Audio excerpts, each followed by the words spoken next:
The Fabian strategy is a clever and calculated approach to military operations that has been used successfully by some of the greatest military minds in history.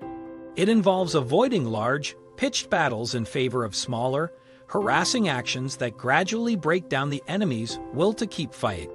This approach is typically used by smaller, weaker powers when combating a larger foe, as it allows them to use time as their ally and avoid large-scale actions that would likely lead to defeat.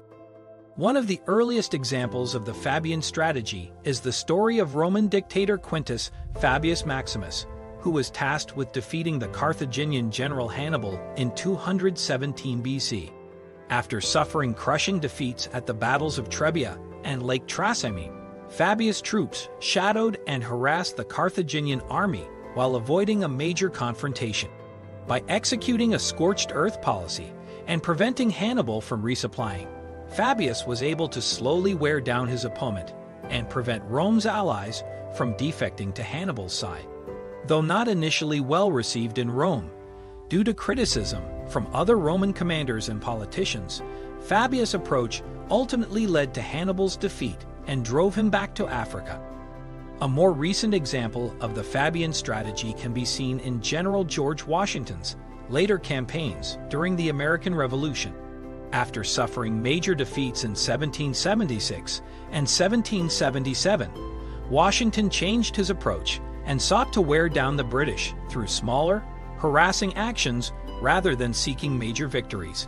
Despite being criticized by congressional leaders for his approach, Washington's strategy ultimately led the British to lose the will to continue the war and pave the way for American victory.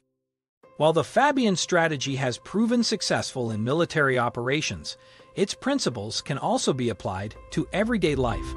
By breaking down daunting tasks into smaller, more manageable actions, individuals can gradually work towards their goals and achieve success through persistence and patience. Similarly, by avoiding major setbacks and learning from minor defeats, individuals can build resilience and overcome obstacles on their journey to success. So, whether you're facing a tough military opponent or simply striving for personal growth, remember the lessons of the Fabian strategy and take small but deliberate steps toward your ultimate goal.